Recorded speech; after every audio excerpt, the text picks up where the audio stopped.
So we've been talking a lot about the Microsoft layoffs, and we have a few more details about what's going on at Microsoft and why this might be happening. There was this report from seattletimes.com where they discuss Microsoft laying off about 9,000 employees in the latest round of layoffs. We're going to get into the Seattle Times story in just a second, but industry analyst Matt Piscatella chimed in with some interesting thoughts I wanted to go over first, because when you start diving into it, it's a little confusing. Even Phil Spencer in his memo says that they were doing great.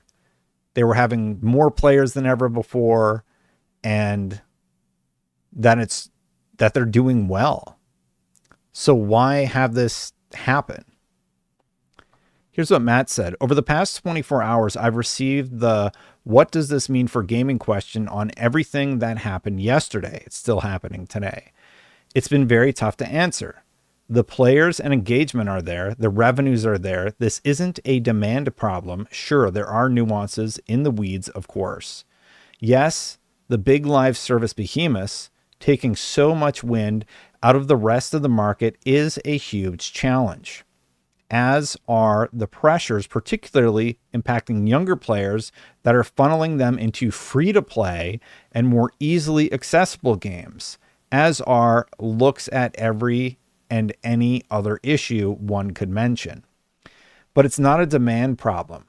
What is so crushing and what makes one throw one's hands in the air is that the cuts were reportedly primarily done to help fund building AI infrastructure.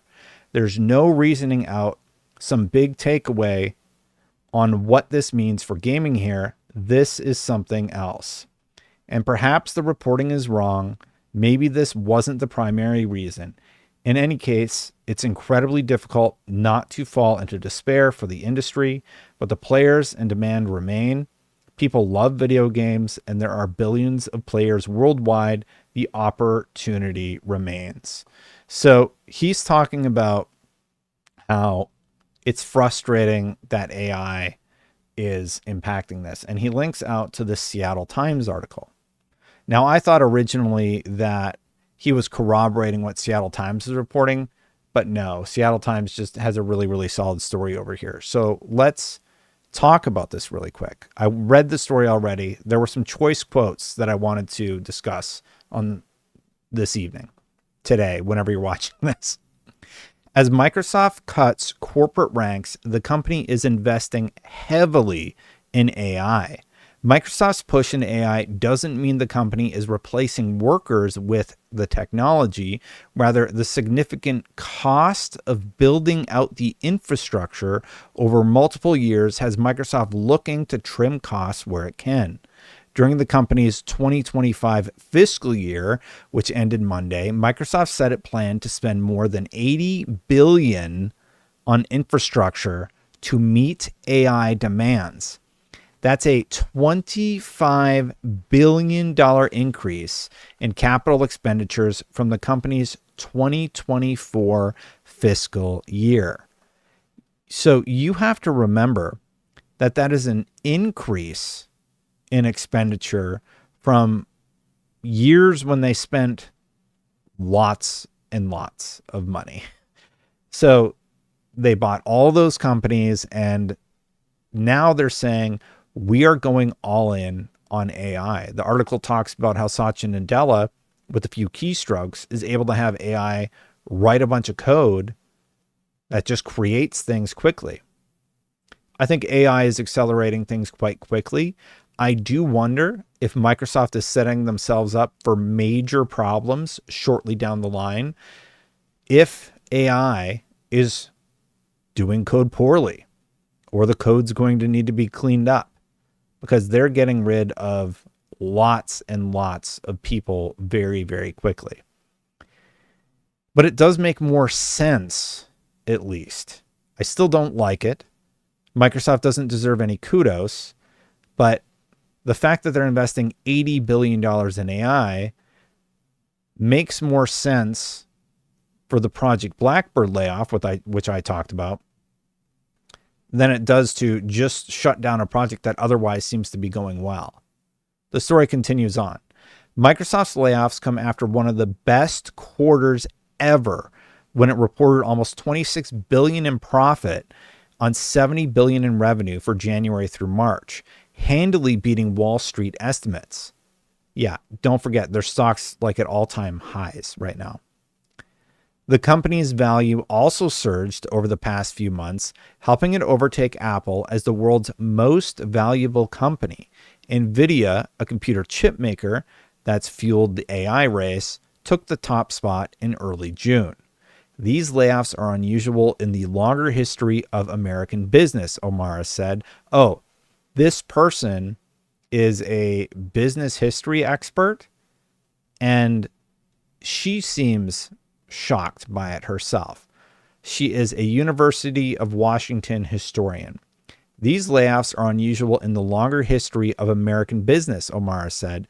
When you see thousands of workers laid off, it's been deindustrialization or companies in crisis. But these tech companies are the most valuable in human history.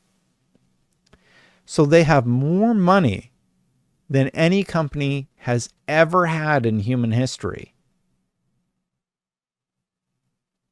That's crazy. So this isn't about them suffering. This is about them having so much vast wealth that they want to invest it in crazy technological things like AI versus people. If AI is the centerpiece of what Microsoft and these companies are doing, then what it needs to buy is GPUs and data centers, O'Mara says. It might invest in people, but maybe instead of hiring 10 middle managers, Microsoft is hiring one extremely expensive AI specialist. Microsoft's CFO, Amy Hood, you remember Amy Hood? She always talks about the console sales going down. She hinted at the restructuring during the company's earnings call April 30th when addressing the company's margins, Hood said. Microsoft was focused on building high-performing teams and increasing our agility by reducing layers of management. And that is via the Seattle Times. The thing is, they actually did studies to see if management was impacted. And it wasn't nearly as impacted as people thought it was. And some people have been pointing out that they're still hiring. And they said that you'll get top pick for the internal positions. Yeah, but like, is it at a pay cut? Is it a different job? Why, like, if you're going all in on AI, why not move people into AI jobs or whatever? Like, I don't know. It doesn't make a lot of sense to me. But the idea that they want to focus all in on AI versus a huge MMO and Xbox is getting pinched because of it, that makes more sense to me than unceremoniously canceling these games and just having layoffs at almost every company.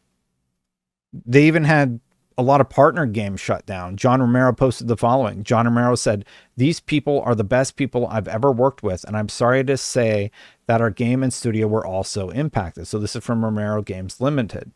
So we have some difficult news to share. Last night we learned that our publisher has canceled funding for our game along with several other unannounced projects at other studios.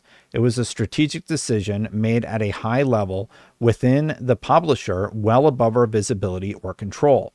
We deeply wish there had been anything we could have done to prevent this outcome. This absolutely isn't a reflection of our team's work, performance, or the quality of the project itself. We hit every milestone on time, every time consistently, received high praise, and easily passed all our internal gates. We are incredibly proud of the work being done and of the talented team behind it, the best we've worked with.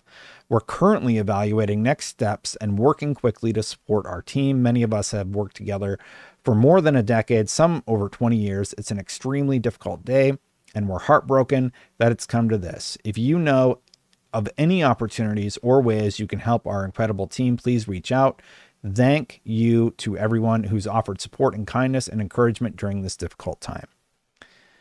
So that's another example of just something unceremoniously being canceled. Now, as of this evening, Windows Central is reporting that the Hideo Kojima game, we've been playing Death Stranding 2 over here on the Destin channel in the evenings. You can check out my gameplay channel if you like.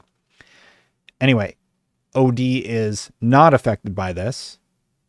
Jez Corden over at Windows Central reports, I've seen some speculation online that this game may also have been hit by the cutbacks, but according to our sources, that isn't the case, at least for now. So, I mean, time will tell on that one. I don't feel super confident about much of anything right now. Like, even though Jez is reporting it, I'm just like, I mean, we'll see. However, Kojima's basically doing everything, so maybe there's some small solace to take in that. Anyway, that's it for this video. Thank you so much for watching. Please consider hitting that subscribe button, hitting that bell to know when my content goes live. Thank you kindly for doing so. Thank you so much to the members. I do greatly appreciate you supporting Christopher Rennie, Philoroni, Spingetter, and Aries EMS. Thank you so much, as well as everybody else who backs. If you want to back, you can click that join button down below to become a YouTube member, or go to patreon.com/SaveStatePlus. I'm going to get out of here, but if you want to see my previous video about the layoffs, you should, because it has even more important info as this story develops. Thanks for watching, everybody, and I'll see you for the next one.